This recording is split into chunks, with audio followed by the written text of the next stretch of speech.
శిల్పకళా వేదికగా ప్రజల కథే నా ఆత్మకథ పెద్దలు బండారు దత్తాత్రేయ గారి ఆత్మకథ పుస్తక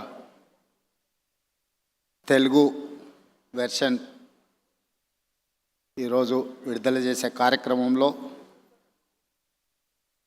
నాతో పాటు మాజీ రాష్ట్రపతి ఆంధ్రప్రదేశ్ ముఖ్యమంత్రి గారు, అదేవిధంగా ఆంధ్రప్రదేశ్ గవర్నర్ అబ్దుల్ నజీర్ గారు, ఒడిశా గవర్నర్ హరిబాబు గారు, అదేవిధంగా త్రిపుర గవర్నర్ ఇంద్రసేనారెడ్డి గారు, మన రాష్ట్ర గవర్నర్ పెద్దలు జిష్ణుదేవ్ వర్మ గారు, అదేవిధంగా కేంద్ర మంత్రి మిత్రులు జి కిషన్ రెడ్డి గారు, అదేవిధంగా భూపతిరాజు శ్రీనివాస్ వర్మ గారు, శాసన మండలి చైర్మన్ గుత్తా సుఖేందర్ రెడ్డి గారు, శాసనసభ చైర్మన్ గడ్డం ప్రసాద్ గారు, మిత్రులు ఆంధ్రప్రదేశ్ మంత్రివర్యులు సత్యకుమార్ గారు, తెలంగాణ రాష్ట్ర ఉప ముఖ్యమంత్రి వర్యులు మిత్రులు బట్టి విక్రమార్క గారు, మిత్రులు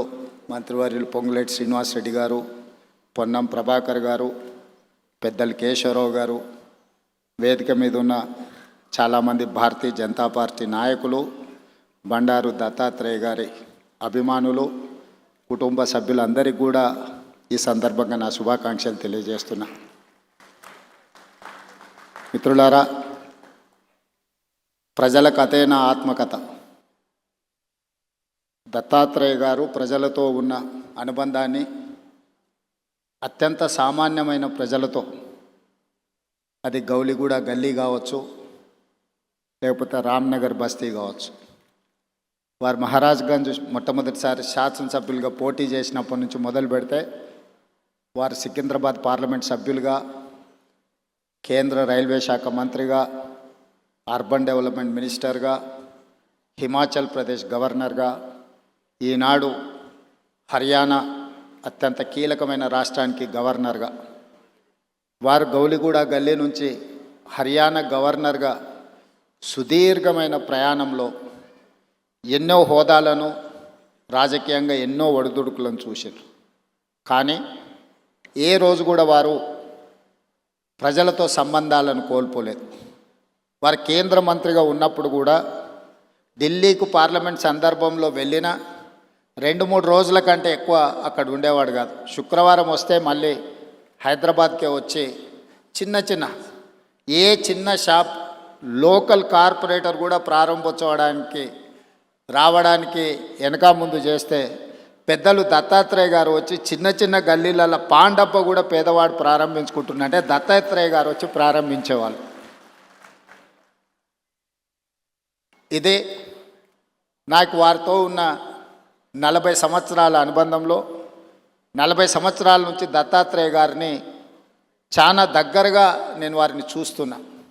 ఇంతకుముందు రాణి రుద్రమ్మ గారు చెప్పినట్టు దత్తాత్రేయ గారి కుటుంబంతో, పెద్దలు కిషన్ రెడ్డి గారి కుటుంబంతో నాకు చాలా సన్నిహిత సంబంధాలు ఉన్నాయి. అది అందరికీ తెలుసు. నేను మొన్న నీతి ఆయోగ్లో పాల్గొన్నప్పుడు ప్రధానమంత్రి గారితో మధ్యాహ్నం భోజన వేదిక మీద కూర్చున్నప్పుడు వారు చంద్రబాబు నాయుడు గారిని చూపించి ఆప్కే సాథీ ఇద్దరే అని అంటే నేను చెప్పా, నేను స్కూల్ మీ దగ్గర చదువుకున్నా, కాలేజ్ ఆయన దగ్గర చదువుకున్నా, ఇప్పుడు ఉద్యోగం రాహుల్ గాంధీ గారి దగ్గర చేస్తున్నా.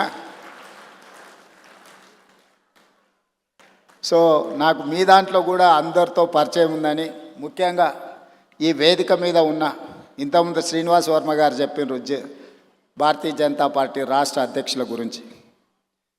ఆ రాష్ట్ర అధ్యక్షులు అందరితో నాకు సన్నిహిత సంబంధాలు ఉండేవి. ఇప్పుడు సరే రాజకీయంగా భిన్న ప్రయాణం, కానీ వ్యక్తిగత సంబంధాలలో ఎప్పుడూ లోపం కానీ, ఎప్పుడూ ఆ సంబంధాల విషయంలో దాచిపెట్టాలన్న ఆలోచన కానీ చేయలేదు.